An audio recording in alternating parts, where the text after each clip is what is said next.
우리 큰 목소리로 읽겠습니다. 만군의 여호와께서 맹세하여 이르시되 내가 생각한 것이 반드시 되며 내가 경영한 것을 반드시 이루리라. 아멘. 하나님의 경륜과 그리스도의 비밀이라는 제목으로 세미나를 시작하겠습니다.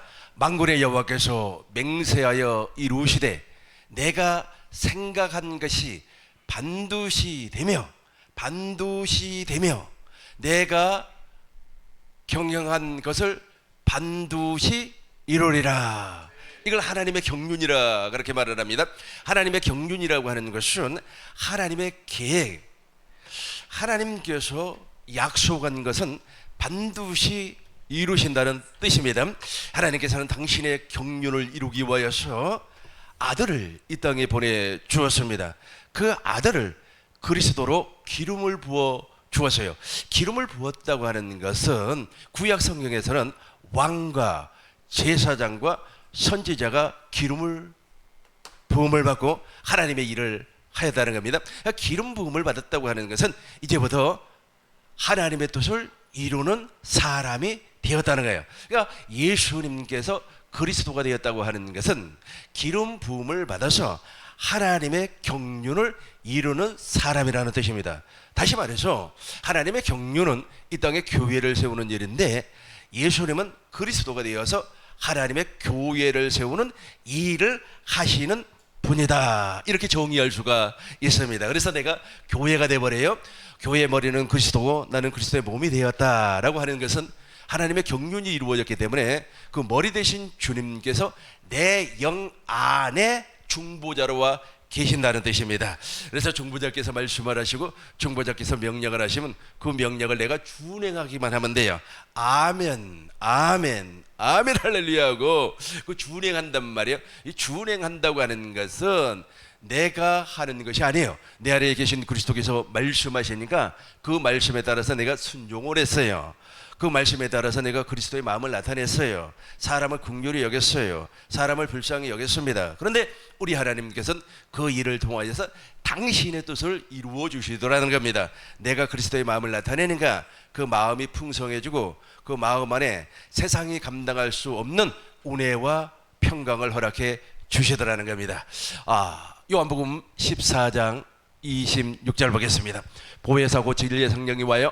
보혜사 곧 아버지께서 내 이름으로 보내실 성령, 그가 너희에게 모든 것을 가르쳐 주셔요. 저 모든 것을 가르쳐 주신다고 하는 것은 성령으로 말미암아 그리스도의 핏뿌림이 우리 안에 일어나는 겁니다. 이렇게 해서 물과 성령으로 거듭난 사람은 27절에 됩니다. 우리 27절 큰 목소리로 읽겠습니다. 평안을 너희에게 끼치노니 곧 나의 평안을 너희에게 주노라. 내가 너희에게 주는 것은 세상에 주는 것 같지 아니하니라. 너희는 마음에 근심하지 말고 두려워하지도 말라. 아멘. 평안을 너희에게 끼치노니 곧 나의 평안을 너희에게 주노라. 줘버렸어요. 완료형입니다. 저 평안을 우리가 갖는 겁니다. 내가 너희에게 주는 것은 세상이 주는 것과 같이 아니하다 그래요. 세상이 주는 것이 있어요. 이 세상이 주는 것과 같이 아니한데 세상이 주는 것이 있어요. 근데 세상이 주는 것은 잠깐의 기쁨이에요. 근데 세상이 주지 아니하여 영원한 기쁨을 준다는 겁니다. 내가 너희에게 주는 것은 세상이 주는 것과 같이 아니하리니 너희는 마음에 근심하지도 말고 두려워하지도 말라. 이걸 교회라고 하는 겁니다. 하나님의 경륜이 저와 여러분들에게 그대로 이루어졌습니다. 베드로전서 1장 20절 쉬운 성경, 현대인 성경으로 보도록 하겠습니다. 베드로전서 1장 20절 현대인 성경으로 우리 큰 목소리로 읽겠습니다. 하나님께서는 창조하시기 전에 미리 그리스도를 선택하시고 마지막 때에 여러분을 위해 나타나게 하셨습니다. 아멘. 하나님께서는 세상을 창조하기 이전에 하늘에서 무슨 계획을 세웠어요. 그 계획이 무엇이냐면 이 땅에 하나님의 교회를 세우는 거예요. 그리스도의 교회를 세우는 그 계획을 세웠어요. 이 땅이 만들어지기 이전에 하나님께서는 세상을 창조하기 전에 미리 그리스도를 선택하시고 미리 선택을 해버렸어요. 그러니까 하나님께서 그 계획, 하나님께서 이루실 계획을 경륜이라고 하는데 그 경륜은 반드시 이루어지는 겁니다. 우리 인간의 생각과 경험이 아무리 훌륭하다고 할지라도 하나님의 말씀 한 구절을 이길 수가 없어요. 하나님께서는 없는 것을 있는 것처럼 부리시는 하나님이요. 우리 주님께서는 어제와 오늘이나 영원토록 동일하신 하나님이에요. 그 창조주 하나님께서 계획을 세웠는데 그 계획이 무엇입니까? 그리스도를 이 땅에 보내서 그리스도를 통하여서 하나님의 나라 즉 교회를 세우는 일을 하겠다는 거예요. 이게 바로 하나님의 경륜입니다. 하나님의 경륜은 반드시 이루어진다고 그랬어요. 하늘이 두 조각이 나고 땅이 꺼져버린다고 할지라도 바닷물이 다 말라버린다고 할지라도 하나님의 말씀은 그대로 이루어지는 겁니다. 그래서 우리 하나님께서 비밀로 이렇게 정해 두셨습니다. 골로새서 2장 2절 보겠습니다. 골로새서 2장 2절 보겠습니다. 골로새서 2장 2절 보면 이런 말이 나와요. 이는 그들로 마음의 위안을 받고, 왜 마음의 위안을 받느냐 하면 내가 교회가 되기 위해서 우리 교회에서는 매 주일마다 성찬을 해요. 이 성찬을 하는 목적이 예수님께서 명령했기 때문에 물론 그런 것도 있습니다만은 그 성찬의 주 목적이 무엇이냐면 내가 떡을 받는단 말이에요. 떡을 받을 때 이 떡은 내 몸이니 그러잖아요. 내가 주님의 몸이 됐다고 하는 것을 기억한단 말이에요. 또 몸이 되지 아니한 사람은 반드시 내가 주님의 몸이 될 것이라고 하는 그 약속을 믿음으로 받아요. 이 잔은 내 피로 세운 새 언약이니 내가 새 언약이 되어서 새 언약의 일꾼이 되었습니다. 이제 내 안에 중보자가 계신다고 하는 사실을 아멘 믿음으로 그 떡을 받아요. 그 떡을 받는 순간에 정말로 너무너무 행복하고 기분이 좋습니다. 그래서 이 잔은 내 피로 세운 새 언약이니 너희가 이것을 받을 때마다 반드시 이것을 기억하라는 거예요. 그러니까 예수님께서 십자가에서 왜 죽으셨고 왜 부활하셨고 무엇 때문에 승천하셨고 하늘 성소에서 당신의 피를 뿌려서 영원한 속죄를 이루었는지 그것을 기억하라는 거예요. 그것을 기억하는 순간에 내가 새 언약의 일꾼이 되었구나, 내가 주님의 몸이 되었구나 라고 하는 것이 신앙 고백이 되는 거예요. 그러니까 우리가 성찬에 참여하는 것은 나의 신앙을 고백하는 겁니다. 내가 성찬을 통해서 내가 성찬을 통하여서 내가 주님의 몸이 되었구나, 나의 머리는 그리스도가 되었구나 하는 신앙 고백. 예를 들어서 내가 아직까지 교회가 되지 않아서 물과 성령으로 거듭나지 않았어요. 물과 성령으로 거듭나지 아니한 사람이 예를 들어서 그 성찬을 받는다고 하면 나는 반드시 주님의 몸으로 거듭날 거야, 나는 반드시 머리 대신 예수님과 한 몸이 된 교회로 태어날 거야 라고 하는 그 믿음으로 받는 겁니다. 여러분들도 그 성찬을 받음으로 말미암아 여러분 안에 엄청난 기쁨이 있을 줄로 믿습니다. 이는 그들로 마음의 위안을 받고, 왜 위안을 받아요? 내가 교회가 된다라고 하는 사실 때문에 우리 같이 읽겠습니다. 이는 그들로 마음의 위안을 받고 사랑 안에서 연합하여 확실한 이해의 모든 풍성함과 하나님의 비밀인 그리스도를 깨닫게 하려 함이니. 아멘. 하나님의 비밀인 그리스도를 깨닫게 하려 함이니. 저게 깨달아져야 돼요. 저게 깨달아지는 것이 복이고, 저것이 깨달아지면 여러분들은 정말로 최고의 복을 받은 사람이에요. 세상이 감당할 수 없는 사람이 되어버리는 겁니다. 3절 보겠습니다. 3절 그 안에는 예수님 안에는 그 안에는 지혜와 지식의 모든 보화가 감추어져 있어요. 우리 저거 누리고 사시자고요. 그 안에는 그리스도 예수 안에는 하나님 안에는 지혜와 하나님의 지혜, 그러니까 하나님의 지혜가 와야 돼요. 하나님의 지혜가 와야만이 십자가의 비밀이 깨달아지고 복음의 비밀이 깨달아지는 겁니다. 하나님의 지혜는 십자가입니다. 십자가는 하나님의 지혜요, 구원을 주시는 하나님의 능력입니다. 그러니까 하나님의 지혜가 오면, 먼저 하나님의 지혜가 오려면 순서적으로 이야기하자면 먼저 하나님의 말씀이 우리 안에 임해야 돼요. 그러니까 하나님의 말씀을 살아계신 하나님의 말씀, 전능하신 하나님의 말씀을 머리로 받으면 안 돼. 머리로 받아버리면 선악을 분별하는 사람이 돼버려요. 마치 하와가 하나님의 말씀을 받지 아니하고 마귀의 말을 받아서 선악을 알게 하는 나무의 열매를 먹고 눈이 밝아져서 하나님처럼 된다고 하는 그 미혹에 넘어가 버리지 않습니까? 그래서 저와 여러분들은 선포된 하나님의 말씀을 머리로 받으면은 선악을 분별해서 저 사람한테 하는 소리야 저건 나에게 하는 소리가 아니야 라고 하면서 선악을 분별해요. 근데 문제는 무엇이냐면 악을 버리고 선을 행할 수 있는 능력이 없어요. 근데 이제 하나님의 말씀을 이제 마음으로 받는 겁니다. 베레아 성도들이 하나님의 말씀을 마음으로 받고 그 말씀이 진짜인지 가짜인지 날마다 성경을 상고했다고 그랬어요.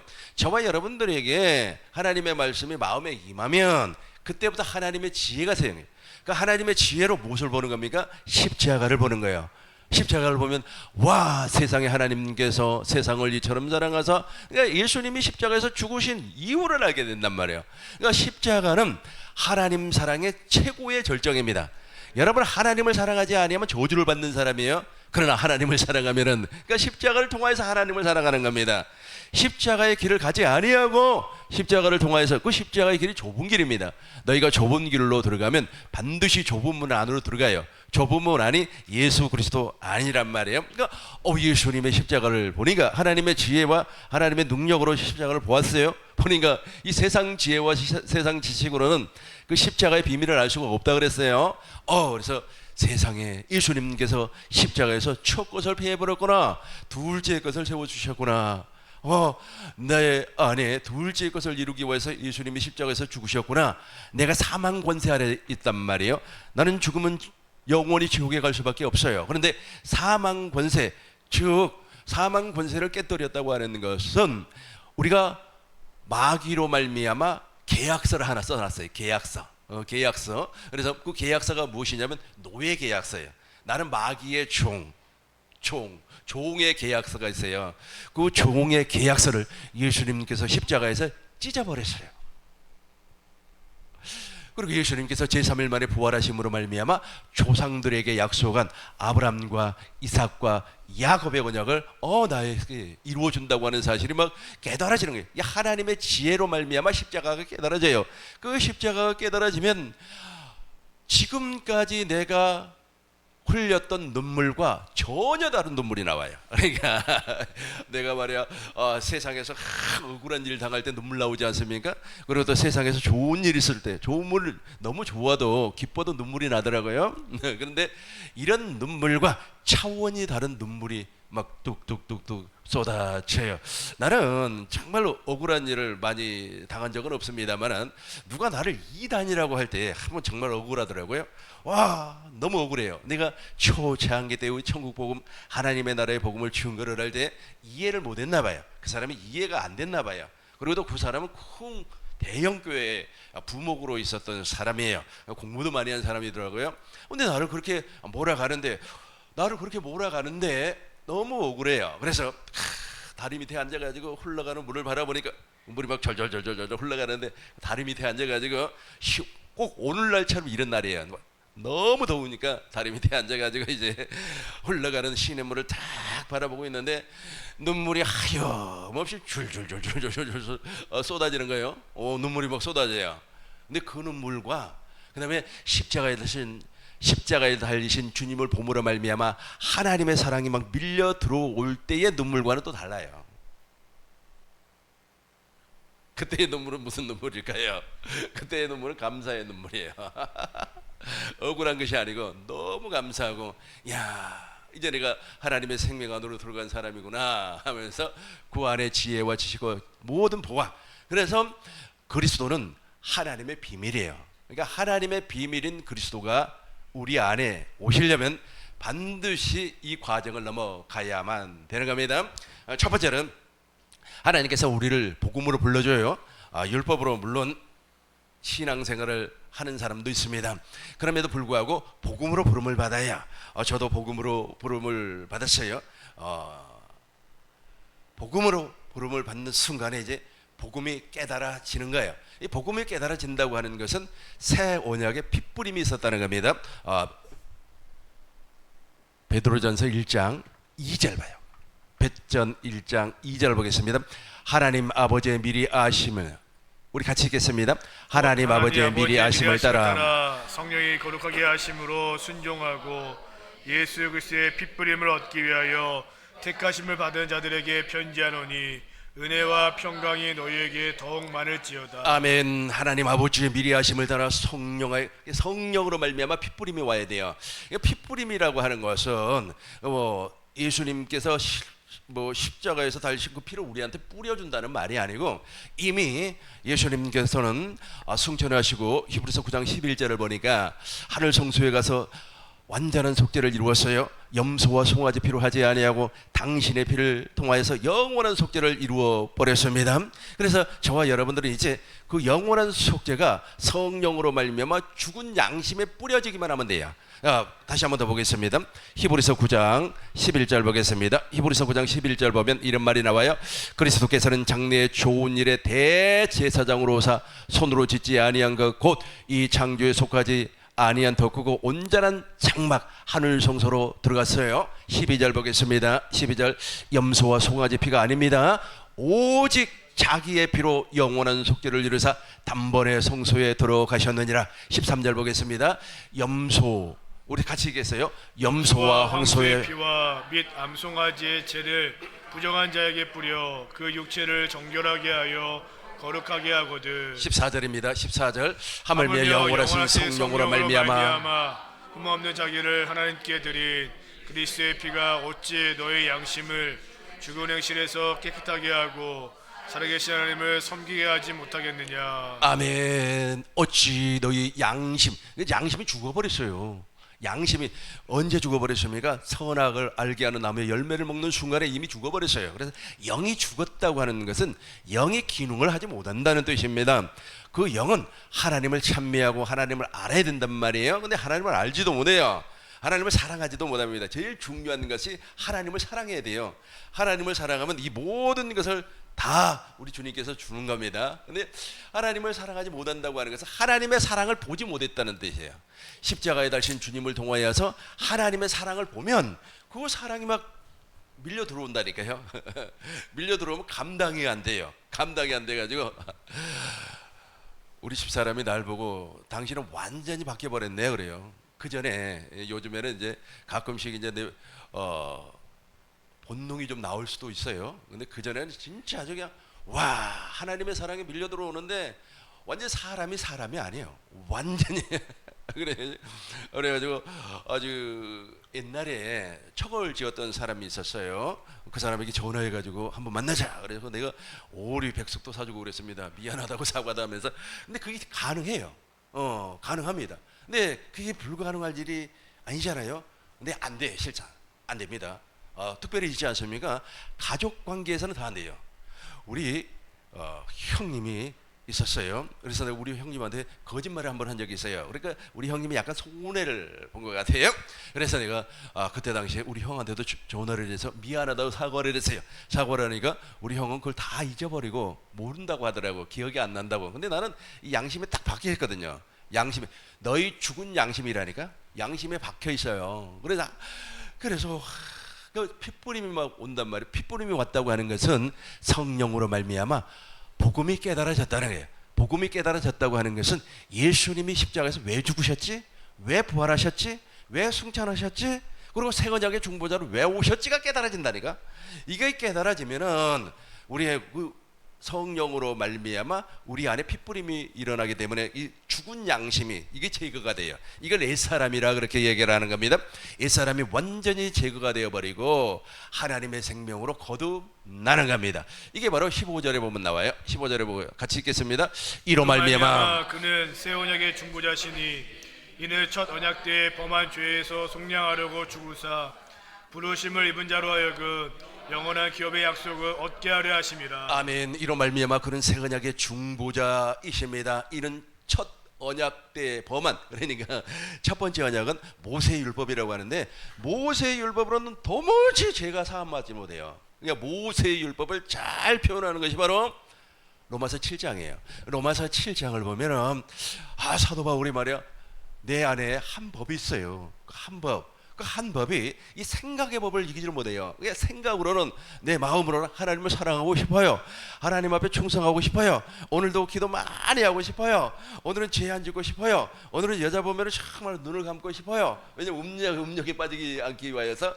그런데 범죄를 한단 말이에요. 그러니까 이 생각 가운데 그게 들어와요. 음란이 들어오고 욕심이 들어오고 죄가 들어오고 그러니까 이렇게 다 들어와요. 그런데 내 안에 있는 그 양심의 법이라고 하는 게 있어요. 이 양심의 법이 말이야 아니야 나는 예수 믿는 사람이기 때문에 죄 지면 안 돼 라고 하면서 이제 두 법이 싸움을 해. 아니야 해. 그러니까 유혹이 오고 유혹을 물리치려고 하는 것이 계속해서 두 법이 싸워요. 이 싸우다가 결국에는 한 법이 이기지를 못해요. 이기지를 못하고 죄의 법, 그러니까 밖에서 들어오는 것을 죄의 법이라고, 안에 있는 것을 양심의 법, 한 법이라 그래요. 이 한 법이 이 법을 이기지를 못해서 죄를 지어버리는 겁니다. 그래서 죄의 법 아래로 내려와 버려요. 죄의 법 아래로 내려와서 죄를 딱 지어버리니까 죄의 삭은 사망이란 말이에요. 그러니까 또 죄를 지었네 하면서 교회에 나와서 하나님, 내가 또 범죄했습니다. 내가 또 성질 부렸습니다. 내가 눈을 울겠습니다. 울기는 눈, 때리는 손, 누가 좋아하나요? 이런 막 찬송이 우리 주일학교 때 불렀잖아요. 그런데 막 웃는 입, 고운 말, 하나님 좋아하지요. 막 이런 생각이 나면서 막 후회하고 회개하고 막 난리를 하는 게 난리를 해요. 그래서 하나님 잘못했습니다. 이제는 내가 반드시 나가서 생각의 법을 이기겠습니다 하고 또 나가요. 이제 아주 무장 튼튼히 오늘 기도도 하고 금식도 했으니까 반드시 이길 거야. 그런데 또 이제 옆에 사람이 와서 또 자랑을 하는 거예요. 우리 아들이 이번에 말이야 아주 대기업에 취직을 했다고. 그러니까 또 질투가 또 올라와 버리네. 질투가 또 생각 가운데 와요.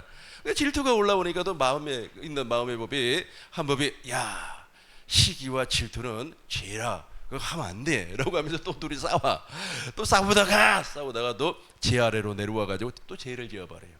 그러니까 사도 바울이 오호라 나는 공고한 사람이로다, 이 사망의 법에서 제발 나 좀 구해주세요 하면서 죄와 사망의 법이라고 합니다.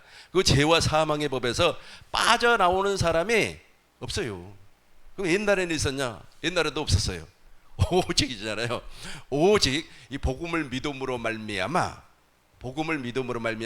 성령의 핏부림을 받고, 아까 그리스도를 내가 기름 부음 받은 자라 그랬어요. 그리스도께서 나에게 오셔서 나를 교회로 낮추셔야만이 이길 수가 있어요. 그래서 로마서 보겠습니다. 로마서 8장 2절 보겠어요.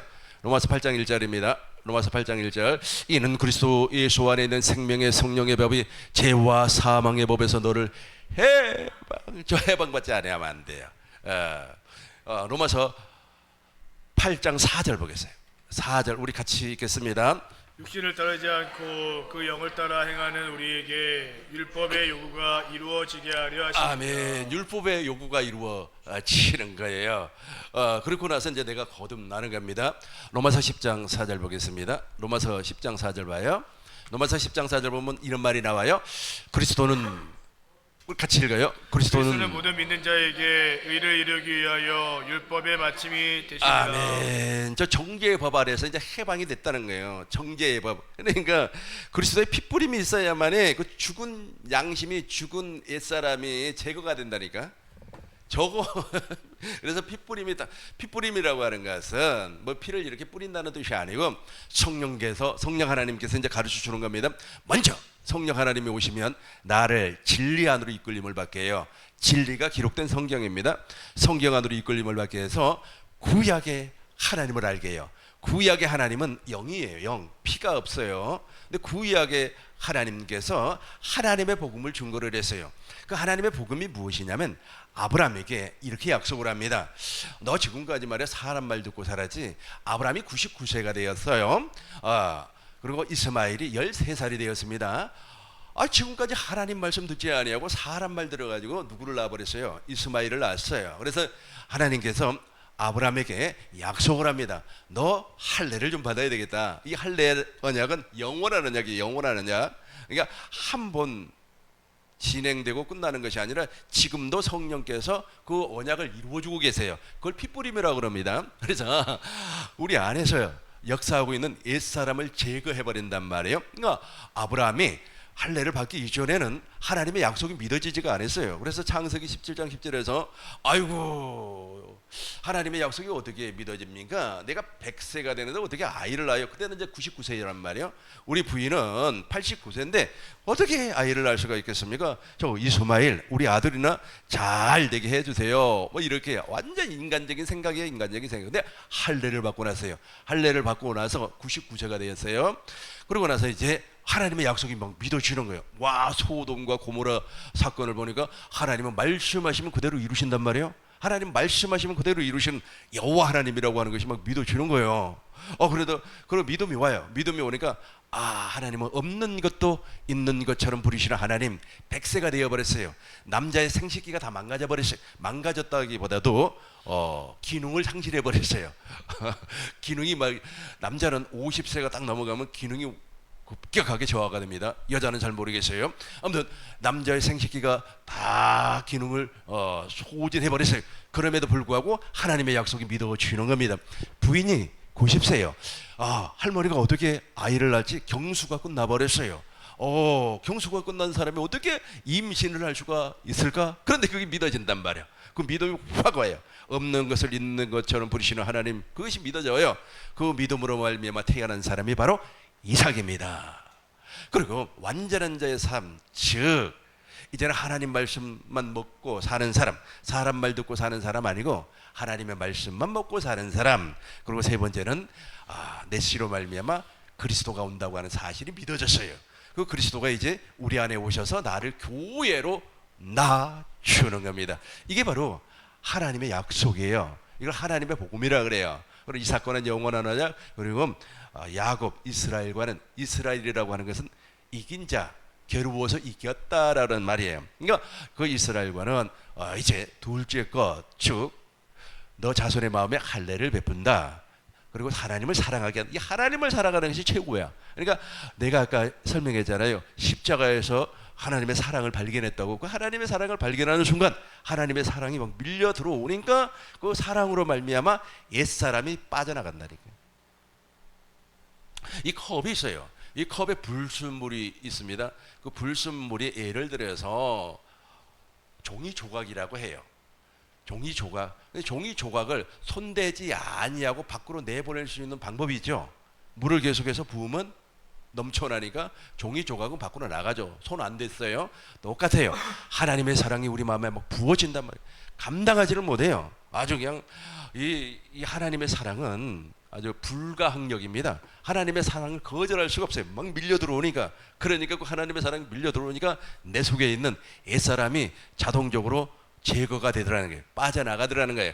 이걸 제3이라고 그래요. 그러고 나서 하나님의 생명이 내 안에 안착을 해요. 그걸 새 사람이라고 그럽니다. 그래서 물과 성령으로 거듭난 사람을 새 사람이라고 그래요. 이해가 됐죠? 이해가 됐죠? 이렇게 해서 늘 그냥 첫 번째 모세 율법으로 말미암아 늘 싸웠어요. 그런데 이제 성령으로 말미암아 이제 복음이 깨달아졌어요. 성령께서 핏부림을 지금도 우리에게 주는 거예요. 그래서 나는 너무 행복하다는 거예요. 깨달아지니까 행복하죠. 너무 좋아가지고 깨달아진단 말이에요. 내가 깨달으려고 하는 머리는 못 돼요. 제가 IQ가 90밖에 안 되는 사람입니다. 90. 나 초등학교 6학년 때 IQ 검사할 때 90 나왔어요. 잘못 나왔네. 진짜. 그런데 하나님의 지혜가 임하니까 하나님의 말씀이 깨달아지는 걸 어떻게 해? 이걸 핏부림이라 그래요. 그래서 복음이 깨달아졌어요. 복음이 깨달아지면 이제 그 복음 안에 누가 들어 계시냐면 그리스도가 계세요. 그래서 그리스도가 보이는 거예요. 그래서 오늘은 이제 그리스도가 이제 주인공입니다. 이제 에베소서 1장 1절부터 10절인데 다 읽기는 뭐하고 10절 하나만 읽어보도록 하겠습니다. 우리 쉬운 성경으로 세 번역으로도 나오나요? 세 번역? 표준 성경. 그래요. 쉬운 성경. 공동 번역은 어때요? 그러면 통일. 우리 같이 한번 읽겠습니다. 때가 차면 이 계획이 이루어져서 하늘과 땅에 있는 모든 것이 그리스도를 머리로 하고 하나가 될 것입니다. 아멘. 그러니까 하나님께서 당신의 경륜을 이 세상을 창조하기 이전에 하늘에서 그 계획을 세웠다고 그랬죠. 그 계획이 이루어지기 위해서 때가 참에 하나님의 시간이 됐다는 거예요. 그러니까 하나님의 시간이 되어서 하늘과 땅에 있는 모든 것이 그리스도를 머리로 하고 하나가 되게 만들어주겠다는 거예요. 하나가 되게. 22절 보겠습니다. 22절 보겠어요. 22절 보면 우리 개역 한글 성경으로 보면 만물을 그 발 아래 복종하게 하시고 그를 만물 위에 교회의 머리로 삼으셨느니라. 그러니까 예수님은 그러니까 모든 만물을 통일시켜서 그러니까 저와 여러분들을 하나로 만들죠. 그래서 저와 여러분들이 지금 생명 안에서 지체입니다. 그래서 저도 여러분을 사랑하고 여러분도 나를 사랑해야 돼요. 나 미워하지 마시기 바라겠습니다. 우리 같이 23절까지 동시에 읽겠습니다. 또 만물을 그의 발 아래에 복종하게 하시고 그를 만물 위에 교회의 머리로 삼으셨느니라. 교회는 그의 몸이니 만물 안에서 만물을 충만케 하시는 이의 충만함이니라. 아멘. 교회의 머리는 그리스도고 나는 주님의 몸이 된다는 거예요. 이제 저것이 나에게 이루어지기 위해서 성령 하나님이, 다시 설명해요. 너무 중요하니까. 성령 하나님이 우리를 불러요. 무엇으로 부른다고요? 복음으로 불러요. 복음으로 불러서 하나님의 복음이 무엇인가를 알게 해요. 아까 제가 설명했던 아브라함의 언약, 이삭의 언약, 야곱의 언약, 그리고 다윗의 언약이 있어요. 그 다윗의 언약을 신학적으로 임마누엘 언약이라고 합니다. 이 말은 무슨 말이냐면 하나님께서 다윗과 영원히 함께 한다 그래요. 그리고 다윗의 아들을 통하여서 성전을 건축을 해요. 그 성전을 건축하는 목적이 무엇입니까? 언약궤를 두기 위해서. 그 언약궤 이름이 여호와의 이름이에요. 누구든지 여호와의 이름을 부르는 사람은 구원을 받아요. 근데 사도행전 4장 12절에서는 예수의 이름 외에는 구원이 없어요. 그러니까 말라기 선지자를 통하여서 여호와의 이름, 즉 예수의 이름을 줄 자가 온다는 겁니다. 그분이 그리스도예요. 이걸 구약의 복음이라고 그렇게 말을 해요. 이걸 누가 가르쳐 준다고요? 성령께서 핏뿌림이라고 하는 걸 가르쳐 준다는 뜻이 이게 안 깨달아지면 참 그것처럼 불행이 없어요. 깨달아지는 것이 복이에요. 엄청나게 복을 받는 사람입니다. 두 번째는 하나님의 복음. 그러니까 예수님이 무엇 때문에 오셨는가를 알겠다면, 예수님께서 무엇 때문에 왔죠? 택한 자녀들에게 복음을 이루어주기 위해서, 택한 백성. 그러니까 예수님은 자기 백성을 위해서 왔어요. 마태복음 1장 29절 봐봐요. 21절 21절 우리 같이 읽겠습니다. 아들 낳으리니 이름을 예수라 하라. 이는 그가 자기 백성을 그들의 죄에서 구원할 자이심이라 하니라. 아멘. 그러니까 예수님이 이 땅에 오신 목적을 가르쳐 준단 말이에요. 성령께서 이 과정을 넘어가고 이제 클라이맥스에서 하나님의 사랑이 부어진다니까요. 안 깨달아진 사람한테는 안 부어져요. 내가 이 얘기하자면 지금 계속해서 내가 천국 복음을 이렇게 증거를 할 때 머리로 받는 사람이 있다니까. 머리로 받는 사람은 지식적으로는 기가 막히게 알아요. 아주 공부 잘하는 사람은 더 빨리 알아요. 기가 막히게 합니다. 아주 착착착착 설명도 잘하고 아주 그냥 이해도 빨리 될 수 있게끔 아주 그냥 논리적으로 잘 설명을 해요. 근데 문제는 무엇이냐면 그 안에 생명이 없다는 게 문제예요. 혹시 그런 사람 여러분 주위에 있습니까? 나는 잘 모르겠습니다. 기가 막히게 잘 가르쳐 준다니까. 아주 그냥 교수를 우리가 보편적으로 이제 잘 가르치는 사람은 이제 교수 할 수 있는 그 능력이 뛰어나다 그러잖아요. 교수법이 뛰어나다 그렇게 이야기하잖아요. 아주 교수법이 아주 뛰어납니다. 아주 기가 막히게 착착착착착 잘 가르쳐줘요. 머리로 받았다니까. 머리로 받았는데 문제는 무엇이냐면 그 머리로 받고 선악을 자기가 분별해버려요. 그러고 나서 이제 저 사람은 왜 저래? 자기가 판단하고 자기가 분별해요. 그게 아니고 성령께서 우리에게 피를 뿌려주면 하나님의 말씀을 마음으로 받는다니까요. 마음으로 받아요. 그래서 이제 구약의 하나님을 가르쳐 주었어요. 신약의 예수님을 가르쳐 주는 거예요. 핏부림을 통해 신약의 예수님을 가르쳐 주는데, 예수님께서 말씀이 육신이 돼서 이 땅에 오신 목적은 자기 백성을 구원하기 위하여. 그럼 자기 백성이 누구예요? 자기 백성이 누구죠? 아브라함의 언약을 믿는 사람을 자기 백성이라 그렇게 말해야 돼요. 로마서 9장 16절 보겠습니다. 로마서 9장 그냥 6절 봐요. 6절. 로마서 9장 6절 보겠습니다. 하나님의 씨가 다 하나님의 씨가 아닙니다. 하나님의 말씀을 폐할 수 없습니다. 우리 같이 읽겠습니다. 그러나 하나님의 말씀이 폐하여 지옥 같지 않도다. 이스라엘에게서 난 그들이 다 이스라엘이 아니오. 7절입니다.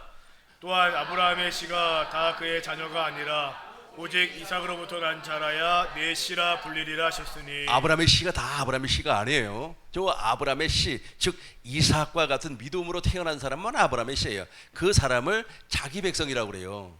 택한 백성이라고 그렇게 말을 합니다. 8절 우리 같이 읽겠습니다. 곧 육신의 자녀가 자녀가 하나님의 자녀가 아니요 오직 약속의 자녀가 씨로 여기심을 받느니라. 아멘. 이걸 가르쳐 준다니까. 그러니까 성령 하나님께서 오셔가지고 저걸 가르쳐줘요. 그리고 예수님께서 12 제자들에게 하나님 나라의 비밀을 가르쳐 주었던 것처럼 그걸 가르쳐줘요. 천국의 비밀이 무엇입니까? 첫 번째 씨 뿌리는 비유를 통하여서 좋은 밭이 하나님의 나라의 비밀이에요. 그리고 겨자씨 비유를 통하여서 겨자씨가 자라나야 돼요. 자라나서 누가 앉아야 돼요? 새들이 와서 앉아야 돼요. 그게 하나님 나라의 비밀이에요. 그래서 마가복음 4장 26절에서는 씨가 땅에 딱 들어가니까 우리는 몰라요. 시간이 지나도 잘 몰라요. 근데 조금 있으니까 자라나. 처음에는 싹이요. 조금 더 자라나니까 이삭이요. 줄기고 그다음에 잎사귀가 나오고 마지막에는 이삭이 나와요. 그 이삭이 열매를 맺는 것을 곡식이라 그래요. 그 곡식이 바로 비밀이에요. 곡식이 바로 천국으로 태어난 사람이기 때문에 그래요. 진주 보화 비유를 통하여서 그 진주가 보화가 천국의 비밀이에요. 그래서 저와 여러분들은 반드시 그 보화를 다 산 줄로 믿습니다. 천국의 비밀을 가르쳐주고 그리고 나서 이제 예수님께서 제자들에게 물어봐요. 예수님께서 제자들에게 이제 어느 정도 시간이 지나고 나서 물어봐요. 야, 세상 사람들이 나를 도대체 누구라고 하더냐? 그래요. 그렇게 물어보니까 뭐라고 얘기를 하냐면 예수님, 사람들이 세례 요한이라고 이야기해요. 또 어떤 사람은 엘리야라고 이야기해요. 예레미야라고 이야기하는 사람도 있었어요. 그러니까 그렇다면 너희들은 나를 누구라고 생각하니? 그러니까 시몬 베드로가 대답하여 이르시되 주는 그리스도요 살아계신 하나님의 아들입니다. 이 신앙 고백 조금 이따가 다루도록 하겠습니다. 아무튼 중요한 것은 무엇이냐면 이렇게 해서 예수님께서 제자들에게 하나님 나라의 비밀을 가르쳐주고 마지막으로 십자가에서 죽겠다라고 하는 십자가의 비밀을 가르쳐줘요. 근데 그때까지만 해서도 제자들은 이걸 깨우치지를 못했어요. 근데 언제 깨우쳤어요? 오순절 성령 강림을 통하여서 하고 깨우쳐요. 지금도 성령의 핏부림을 받아서 계속해서 가르침을 받고 십자가 있죠. 십자가에 다신 주님을 봄으로 말미암아 하나님의 사랑이 부어질 때 아주 그냥 박살이 나는 겁니다. 아주 이제 그때 이제 입에서 나오는 말이 무엇인지 아세요? 나 오늘 죽어도 여한이 없어요. 나 오늘 죽을래. 하나님 나 좀 데리고 가. 진짜예요. 그래서 순교를 하는구나 하는 것을 내가 깨달았어요. 순교도 이렇게 하는구나. 그러니까 순교는 하나님 사랑의 절정인 것 같아요. 여러분 꼭 순교하시길 순교하시길 주의 이름으로 축원합니다. 이게 성령께서 이렇게 가르쳐줘요. 그리고 또 이제 성령께서 부활하신 예수님을 가르쳐줘요. 그리고 승천하신 예수님을 가르쳐줘요. 이게 다 깨달아지면 소망이 부끄럽지 아니하면 하나님의 사랑이 우리 마음에 부어져서 내가 교회로 태어나는 겁니다. 마태복음 25장 14절 보겠습니다. 마태복음 25장 14절 보면 달란트 비유가 나와요. 또 어떤 사람이 타국에 갈새 그 종들을 불러 자기 소유를 맡긴 것 같습니다. 계속해서 각각 그 재능대로 한 사람에게는 저 달란트를 받았다고 하는 것이 중요해요. 저 달란트를 받았다고 하는 것은 지금 저와 여러분들이 복음을 받았다는 뜻이에요. 근데 복음을 받았는데 깨달아지지가 아니하니까 성령 하나님께서 역사를 해서 그 달란트를 남기게끔 해주는 거예요. 달란트를 남겼다고 하는 것은 생명을 얻었다는 뜻입니다. 나도 얻었고 상대방도 얻었다는 거예요. 제가 읽겠습니다. 각각 그 재능대로 한 사람에게는 금 5달란트, 한 사람에게는 2달란트, 한 사람에게는 1달란트. 그러니까 달란트를 많이 받고 적게 받은 것이 중요한 게 아니에요. 달란트를 받았다고 하는 것은 내가 복음을 어떻게 해서라도 복음으로 인도함을 받았다는 뜻이에요. 그럼 저 복음으로 말하면 내가 거듭나야 돼요. 근데 거듭나지 못한 사람도 있어요. 실상은 아까 무엇이라고 그랬어요? 머리로 받으면 그래요. 머리로 자기만 똑똑한 줄 알아. 머리로 받. 그래서 내가 계속해서 글을 쓰다가 지금 멈춰놓은 거예요. 이 괜히 또 머리에서 나오는 글이 되면 안 되니까 하나님께서 역사해 주실 줄로 믿습니다. 16절 보겠어요. 16절 5달란트 받은 사람은 바로 가서 그것으로 장사하여 5달란트를 남겼다고 하는 것은 지금 열매를 거뒀다는 게 곡식 그러니까 그 하나님의 나라를 어떻게 목사님 저거 보기 전에 마태복음 14 누가복음 마가복음 4장 26절 보겠어요. 마가복음 4장 26절 봐요. 곡식을 얻었다는 뜻이에요. 내가 제가 읽겠습니다. 또 이르시되 하나님 나라는 사람이 씨를 땅에 뿌린 것 같으니 땅에 뿌린 것 같아요. 계속해서 27절 같이 읽어요. 그가 밤낮 자고 깨고 하는 중에 씨가 나서 자라되 어떻게 그리 되는지를 알지 못하느니라. 계속해서 28절입니다. 땅이 스스로 열매를 맺되 처음에는 싹이요 다음에는 이삭이요 그 다음에는 이삭의 충실한 곡실이. 29절 같이 읽겠습니다. 열매가 익으면 곧 낫을 대나니 이는 추수 때가 이르렀음이니라. 30절입니다. 또 이르시되 우리가 하나님의 나라를 어떻게 비교하며 또 무슨 비유로 나타낼까. 32절 계자씨 한 알. 여기서부터는 제가 설명을 하도록 하겠습니다. 계자씨 한 알이 속으로 들어가 버렸어요. 그러니까 처음에는 우리가 자고 깨고 하는 시간 안에 이게 싹을 낸단 말이에요. 조금 자라나요. 또 자라나요. 잎사귀가 나왔어요. 그러면서 32절 봐요. 32절 보시면 심긴 후에 자라서 모든 풀보다 커지며 큰 가지를 내나니 공중의 새들이, 즉 공중의 새들이 장사해서 남긴 거예요. 자, 쉽게 설명을 하도록 하겠습니다. 내가 예를 들어서 2달란트를 받았어요. 2달란트를 받았다고 하는 것은 내가 성령으로 말미암아 지금 복음을 깨우침 받고 있다는 뜻입니다. 깨달아져요. 핏부림이 계속 있었어요. 그러고 나서 제일 먼저 내가 거듭나야 돼. 남 거듭나게 하려고 생각도 하지 마세요. 내가 거듭나야 돼. 그래서 내가 십자가에 달신 주님을 보므로 말미암아 하나님의 무한한 사랑. 이 사랑은 말로 표현이 안 된다니까. 나는 우리 할머니 사랑을 받아봐서 알아요. 그리고 내가 개를 키우지 않습니다. 개를. 왜 내가 개를 키우지 않느냐 하면 내가 개를 키울 때 개한테 사랑을 다 줘버렸어요. 개를 늘 꿇어안고 잠을 잤어요. 시골에서. 그러다 보니까 개 안에 지배룩인가요? 배룩이 있어요. 그 배룩이 나를 그렇게 막 뜯어 물고 그래도 개가 너무 좋으니까 사랑을 해봤어야 알죠. 개 사랑도 사랑이라니까. 또 우리 할머니가 나를 얼마나 사랑했냐면 내가 잠들 때까지 부채질을 해줬어요. 부채질. 완전 왕이지 뭐 황제. 그런 사랑을 내가 받아본 사람이에요. 그래서 개한테 그런 사랑도 줘봤고 또 그렇게 개를 꾸러하고 살다 보니까 오미 또 걸려가지고 막 얼마나 가려운지. 어렸을 때니까 초등학교 다닐 때였으니까 그러니까 사랑을 알아요. 인간 사랑도 안다니까. 인간 사랑도 아는데 아가페 하나님의 사랑을 한번 경험해봐요. 말도 못하죠. 말도 못해. 엄청납니다. 그때 태어나는 것이 바로 그때 내가 태어나는 것이 바로 이제 곡식이에요. 곡식. 장성한 나무가 됐어요. 장성한 나무가 되니까 저 새가 한 마리가 왔어요. 한 마리가 왔으면 나를 통해서 한 사람이 복음이 전달돼서 구원을 받았다는 뜻이에요. 저게 장사예요. 누가복음을 봐요. 누가복음을 보면 더 재밌어요. 누가복음 봐요. 누가복음 19장 11절 보겠습니다. 누가복음 19장 그들이 누가복음 19장 11절 보겠어요. 그들이 말씀을 듣고 누가복음 19장 11절 아닌가요? 맞습니다. 맞아요? 네. 맞아요. 아니 그 열무나 비유 맞아요? 12절이구나. 12절. 이르되 어떤 귀인이 왕위를 받아가지고 이러고 먼 나라로 갔어요. 그래서 한 사람한테 이제 한 문화를 13절 봐요. 13절 보니까 그 종 10명을 불렀어요. 불러가지고 한 사람한테 한 문화씩을 줬어요. 나는 한 문화 받은 사람이라. 한 문화를 여러분들 다 받았어요. 근데 중요한 것은 머리로 받지 말라고 내가 분명히 얘기했어요. 머리로 받은 사람들 얼마나 똑똑한지 몰라요. 와, 이게 진짜 똑똑해요. 근데 거기에 현혹돼 버리면 안 돼요. 그 안에 생명이 있나 보라니까. 어떻게 알아요, 목사님? 생명이 있는지 없는지 어떻게 알아요? 알아져요. 열매가 있거든요. 열매가. 그 종 10사람을 불러서 이제 한 사람이니까 한 문화씩을 줬어요. 14절 보겠습니다. 그런데 15절 보겠습니다. 15절 귀인이 왕위를 받아가지고 돌아왔어요.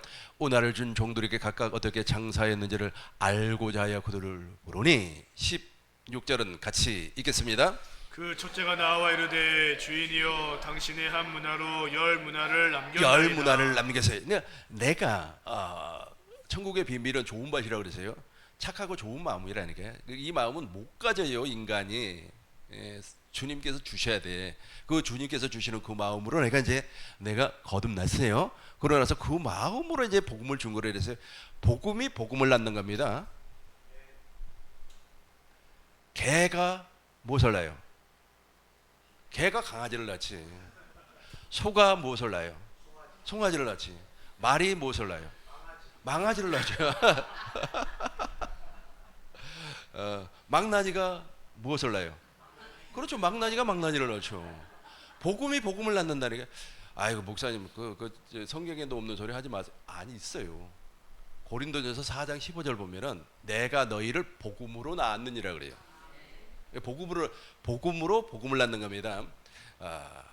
그 처제가 왔어요. 그래 자기가 이제 복음으로 태어났어요. 저 한 문화 받은 사람이 자기가 복음으로 태어났어요.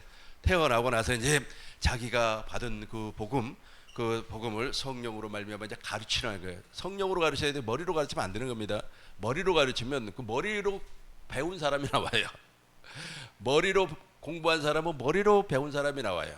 그래가지고 그 머리로 배운 사람이 오히려 잘 가르쳐 버리면 그 선생을 뛰어넘어 버립니다. 근데 예수님이 뭐라 그랬어요? 제자는 선생보다 못하다 그랬거든요. 생명을 가진 자는 절대로 선생을 초월하지 않으려 그래요. 좀 알아도 모른 척하고 그래요. 근데 머리로 하지 마시라 그랬어요. 머리로 가르치는 사람은 머리로 나. 그 사람이 혹시 나중에 당신 맥살을 잡을 수도 있어요. 근데 생명으로 복음으로 난 사람은 절대 그렇지 않아요. 복음. 그래서 자기가 복음으로 태어났어요. 그러고 나서 이제 10사람 20사람을 모아가지고 하나님의 나라의 복음을 증거를 하는 겁니다. 마치 사도 바울이 사도행전 19장에서 이제 두란노 서원에서 하나님의 말씀을 가르치니까 마음이 말이 굳어가지고 돌처럼 굳어갖고 다 가버렸어요. 나가버리고 나니까 이제 몇 사람만 이제 뽑아가지고 이 사람들에게 2회 동안 이제 하나님의 말씀을 가르쳤더니 그제서 귀가 열려갖고 알아듣는 거예요. 그게 바로 한 문화를 남긴 거라니까요. 여러분 한 문화만 남겨도 주인의 즐거움에 참여해요. 17절 보겠습니다. 17절 같이 읽겠습니다. 주인이 이르되 잘하였다 착한 종이여 내가 지극히 작은 것에 충성하였으니 10골 권세를 차지하라 하고. 아멘. 달란트 비유에서는 주인의 즐거움에 참여하라 그랬어요. 근데 여기는 고을을 다스리는 권세를 준다 그랬습니다. 저것이 바로 하늘과 땅의 모든 권세입니다. 저 권세를 저와 여러분들이 받으려면 내가 거듭나야 돼. 당연히 지금도 성령으로 말미암아 핏부림을 계속해서 우리 해주고 있어요. 성령께서. 이제 마태복음 16장 16절 보겠습니다. 이제 오늘 말씀의 이제 결론 부분이에요. 이제 저와 여러분들이 이제 그리스도가 다시 한번 정리를 하고 이걸 읽도록 하겠습니다. 예, 그리스도는 하나님 나라의 비밀이에요. 하나님의 비밀입니다. 감추어져 있어요. 그러니까 예수는 자기 백성을 구원하기 위해서 말씀이 육신이 되어서 사람으로 왔고, 그러니까 하나님의 복음은 아브라함과 이삭과 구약에 전파된 복음이에요. 그렇다면 저와 여러분들이 하나님의 나라가 되어야 되지 않겠습니까? 하나님의 나라가 되기 위해서는 그리스도가 기름 부음을 받아야 돼요. 그 기름 부음을 하기 위해서 예수님이 죽으시고 부활하시고 승천해서 하늘 정수에서 완전한 속죄를 이루시고 아버지께 구해서 성령을 보내주신다 그래요. 그 성령, 우리는 보편적으로 성령을 무엇이라고 하죠? 기름으로 표현하잖아요. 그래서 기름 부음 사역 어쩌고저쩌고 그러잖아요. 성령 사역을. 그러니까 성령 안에 기름 부음을 받으신 그리스도가 계세요. 그 그리스도를 생명을 주시는 그리스도의 영이라 그렇게 말을 합니다. 이제 그분이 오셨어요. 그분이 이제 우리에게 오셨어요. 그것이 비밀이에요. 비밀. 감추어져 있습니다. 이제 그분이 오셨다고 하는 것은 성령께서 그리스도의 핏부림을 통해서 알게 한다는 거예요. 복음을 알게 한다는 거예요. 지금까지 내가 설명했던 그 내용을 쭉 알게 해요. 그럼 깨달아진단 말이에요. 깨달아지면 막 여러분 마음으로 받으면 이제 깨달아져요. 깨달아지는 것의 절정이 무엇이냐면 십자가입니다. 그 십자가에서 흘러내리는 하나님의 사랑을 감당을 할 수가 없어요. 그 사랑으로 말미암아 우리의 죄, 율법 아래 종, 옛사람, 육신이 제거가 되고 하나님의 생명으로 거듭나는 겁니다. 그래서 그리스도가 하나님의 비밀이에요.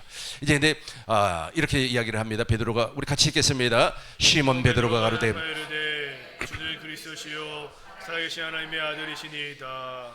아멘. 시몬 베드로가 이르시되 주는 그리스도입니다. 살아계신 하나님의 아들입니다. 17절 보겠습니다. 예수께서 대답하여 이르시되 바요나 시몬아 내가 복이 있도다. 이를 내게 알게 하니는 혈육이 아니요 하늘에 계신 내 아버지시니라. 다시 정리합시다. 저 그리스도를 우리가 깨달았다고 하는 것은 이 머리로 아는 것이 아니고 사람에게 배운 것이 아니에요. 아버지에게 배운 것도 아닙니다. 다시 설명해요.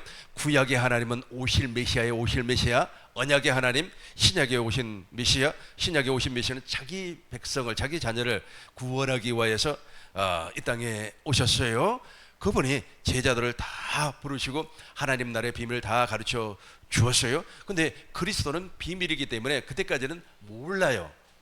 근데 오순절 성령 강림을 통하여서 예수가 그리스도구나.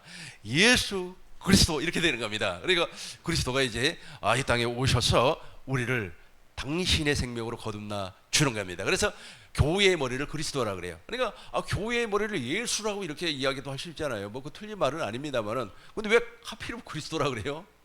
우리가 교회의 몸이라 그러잖아요. 교회의 머리를 왜 그리스도라 그래요? 예수라고 해도 되는데 그런데 기름 부음을 받으신 그리스도께서 우리를 교회로 낳아주는 일을 하기 때문에 그래요. 이해가 되죠? 그 일을 하기 때문에 교회의 머리는 그리스도요 나는 그리스도의 몸이라 그렇게 표현하는 겁니다. 예수께서 대답하여 이르시되 바요나 시몬아 내가 복이 이를 내게 알게 하니는 혈육이 아니다. 아버지가 가르쳐준 거. 아버지가 가르쳐준 머리를 알아요. 머리로.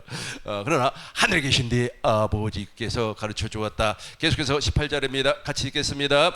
또 내가 내게 이르노니 너는 베드로라. 내가 이 반석 위에 내 교회를 세우리니 음부의 권세가 이기지 못하리라. 아멘. 그리스도는 하나님의 비밀이라고 그랬습니다. 그 기름 부음 받은 그리스도가 바로 우리를 교회로 세워 주는 겁니다.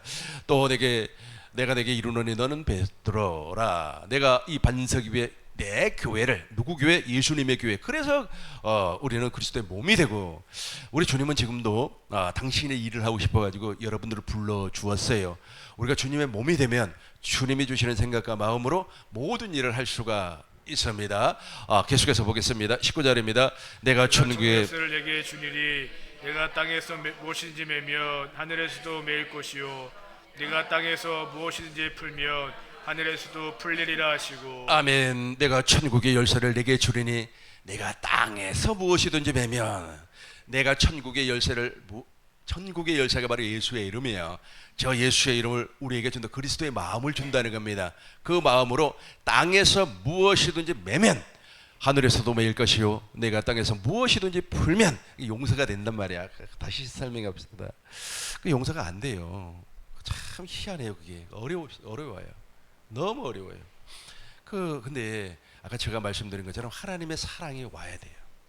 하나님의 사랑, 말할 수 없는 하나님의 사랑이 우리 안에 밀려 들어올 때 가능한 것이 바로 용서입니다. 그래서 새 언약의 내용이 무엇입니까? 새 언약의 내용을 제가 간단히 설명하겠습니다. 우리 하나님께서 당신의 법을 우리 생각에 두고 마음에다가 기록을 해요. 마음에다가. 그리고 작은 자로부터 시작해서 큰 자까지 주님을 알게 해요. 작은 자로부터 시작해서 큰 자까지 주님을 알게 한다는 것은 마음의 할례를 베푼다는 거예요. 마음의 옛사람으로는 주님을 알 수가 없어요. 그러니까 새 사람을 통하여서 알 수 있게 만들어 주겠다는 겁니다. 둘째 거 새 언약을 이루어 준다는 거예요. 그러고 나면 이제 세 번째로 하나님께서 우리를 긍휼히 여겨 준다는 거예요. 하나님이 우리를 긍휼히 여겨 줬다고 하는 하나님의 사랑이 밀려왔다니까요. 그러니까 하나님이 나를 불쌍하게 여겨 주는 거예요. 하나님 나를 긍휼히 여겨 주세요. 하나님 나를 불쌍하게 여겨 주세요. 하나님 나를 짠하게 여겨 주세요. 하나님이 나를 불쌍하게 짠하다. 하나님은 내가 되게 짠한가 봐요. 그러니까 내가 요구한 것을 하나님 다 이루어 주시는 겁니다. 그렇게 해서 마지막 네 번째, 하나님은 우리의 죄를 기억하지 아니하고. 지금 내가 설명하고 있는 내용이 히브리서 8장이에요. 히브리서 8장. 그리고 8장 13절에서 새 언약이라고 하면 그래요. 새 언약의 이제 목적이 나와요. 같이 읽어요. 시작. 새 언약이라 말씀하심에 첫 것은 낡아지게 하신 것이니 낡아지고 쇠하는 것은 없어져 가는 것이니라. 옛날 것은 다 없어져 버려요. 그러나 12절 보겠어요. 12절. 그러나 이제 12절 내가 그들의 내가 불의를 그들의 긍휼히 여기고 여기고 저것을 이루어 주겠다는 거예요. 얼마나 감사합니까? 엄청나게 감사하죠. 이제 교회 다시 보겠습니다. 천국의 열쇠. 천국의 열쇠가 바로 새 언약이 이루어졌다는 뜻이고 더욱더 중요한 것은 무엇이냐면 내가 용서할 수 있는 예수의 이름을 가졌다는 거예요. 어떤 사람이 있잖아요. 1만 달란트 채무를 져버렸네. 1만 달란트 채무는 엄청난 건데 아직 자기 자식도 다 팔아야 되고 부인도 팔아야 되고 뭐 재산은 당연히 팔아야 되고 도무지 갚을 수가 없어요. 그 채무가 무엇인 줄 알죠? 그 채무가 옛사람이 옛사람. 우리 안에 존재하고 있는 옛사람. 그래서 그걸 예수님께서 탕감을 해줬어요. 탕감을 해줬어요. 그래서 이제 이 친구는 이제 옥에서 나왔습니다. 지옥 갈 사람인데 밖으로 나왔어요. 그런데 이 친구가 있잖아요. 길을 딱 가는데 자기한테 100데나리온 빚진 사람이 있어요. 그래 이 친구가 나 100데나리온 빚을 갚아라 그래. 100데나리온 얼마 되지는 않습니다. 갚으라고 막 그래요. 그러니까 아이고 선생님 내가 지금 돈이 없어서 그러니까 조금만 좀 기다려 달라고 그러니까 이게 막 긍휼을 베풀지 않아요. 그러니까 그 친구는 좀 새 언약이 안 이루어졌어요. 근데 머리로는 알아. 새 언약을 다 알고 있어요. 알아. 기가 막히게 합니다. 근데 용서는 못 해요. 긍휼히 여기지는 못 해요. 그래가지고 맥스를 조금 안 내나? 돈 안 내나? 너 죽을래? 그래가지고 막 협박을 하는 거예요. 협박을 해. 그래서 막 살려달라고 돈이 없다고 막 그러니까 아니 이것을 말이야. 이 친구를 말이야. 오겠다가 집을 넣어버리는 거야. 그러니까 이제 옆에 있는 동료가 그것을 보고 너무 마음이 아파가지고 이제 진짜 왕에게 주인한테 가가지고 다 토설을 해버렸어요. 다 가르쳐버렸어요. 아이고 세상에 그런 사람이 어디가 있느냐고. 그러니까 왕이 화가 나가지고 그럼 당장 데리고 와라. 그래가지고 내가 1만 달란트 채무를 탕감시켜 주었는데 너가 어찌하여 그 얼마 되지도 않은 많은 단들은 그 돈을 네가 용서해 주지 못했니? 그 용서가 안 된다니까요. 그래가지고 이 녀석을 옥졸 감옥에다 집어넣어 버려요. 옥졸이 누군지 아세요? 그 친구는 그 옥졸한테서 평생 고생합니다. 이 땅에서도 고생하고 죽어서도 고생해요. 그게 안 돼요. 아까 그래서 내가 하나님의 말씀을 절대로 이걸로 받지 말라고 그랬어요. 마음으로 받으라니까요. 할렐루야 하고 그래서 이제 마음으로 받았어요. 그 마음에서 나타나는 것이 예수의 이름이에요. 그걸 천국의 열쇠라고 그래요. 여러분 천국의 열쇠가 다 있는 줄로 믿습니다. 자 20절 보겠습니다. 20절 너무 쉽죠. 천국의 열쇠 너무 쉽죠. 예수의 이름이 그렇게 나오는 예수의 이름은 용서로 나오는 겁니다. 사랑하면 용서하고 용서하면 사랑하는 거예요. 용서하지 못하니까 사랑도 안 하는 거예요. 우리 같이 읽겠습니다. 이에 제자들에게 경고하사 자기가 그리스도인 것을 아무에게도 이르지 말라 하시니라. 아멘. 근데 언제부터 알아져요? 27절 보겠습니다. 28절 보겠어요. 28절 진실로 너에게 이르노니 여기 서 있는 사람 중에 죽기 전에 인자가 그 왕권을 가지고 올 때인지 알아요. 그리스도구나. 정리하고 마치도록 하겠습니다. 우리가 성령의 피뿌림을 받아야 돼요. 지금도 성령의 피뿌림을 받으면 죽은 양심이 살아납니다. 이 양심이 다 죽어버렸어요. 다 죽어버렸어요. 성령의 피뿌림이라고 하는 것은 우리를 불러줘요. 무엇으로? 복음으로 불러줘요. 그래 복음으로 불러주는데 구약의 하나님은 무슨 일을 했는가를 알려준단 말이에요. 알면 막 깨달아지고 너무 좋아. 다시 설명합니다. 인간은 아무리 돈이 많고 위대하고 잘생기고 힘이 세고 이만기처럼 풍채가 좋다고 할지라도 하나님 말씀 한 구절을 못 이긴다니까. 절대로 이길 수가 없어요. 그래서 성령의 피뿌림이 있어야만이 깨달아지는 거예요. 아브라함의 언약이 나에게 이렇게 이루어지는구나. 깨달아지면 막 그냥 눈물도 나오고 그래요. 근데 여기까지는 좀 덜 깨달아졌어요. 그리고 예수님께서 자기 백성을 통해서 구원하기 위해서 왔네. 자기 백성이 누구지? 막 깨달아지는 거야. 그리고 이제 세상에 씨 뿌리는 피부를 통해서 하나님의 나라가 좋은 맛이구나. 그 좋은 맛이 바로 착하고 좋은 마음 아닙니까? 막 깨달아지는 거야. 깨달아지면서 이제 절정으로 가요. 절정이 무엇이냐면 하나님의 지혜가 와요. 하나님의 지혜는 십자가예요. 하나님의 능력은 십자가예요. 십자가에서 하나님의 사랑이 막 쏟아져 들어오는 겁니다. 그 사랑 때문에 막 눈물 흘리고 그런 거 아닙니까? 그리고 나서 내가 부활하신 예수님께서 부활하심과 같이 내가 새롭게 거듭나는 거예요. 이걸 터닝 포인트로 갑니다. 이 터닝 포인트 여러분 다 경험하셨죠? 그때부터 용서가 되는 거예요. 그때부터 그전에는 용서 안 돼요. 그런데 아까 제가 말씀드린 것처럼 머리로는 기가 막히게 잘 알고 있습니다. 그러고 나서 이제 내가 하나님의 나라가 되고 너희 중에 죽기 전에 인자가 왕권을 가지고 오는 것을 볼지라도 내 안에 그리스도가 그때 보여요. 와, 내 안에 주님이 계시구나 하는 것이 그때부터 보이는 겁니다. 오늘 세미나에 참석한 여러분들에게 성령의 핏뿌림이 있어서 기승전결로 정리가 생명으로 될 줄로 믿습니다.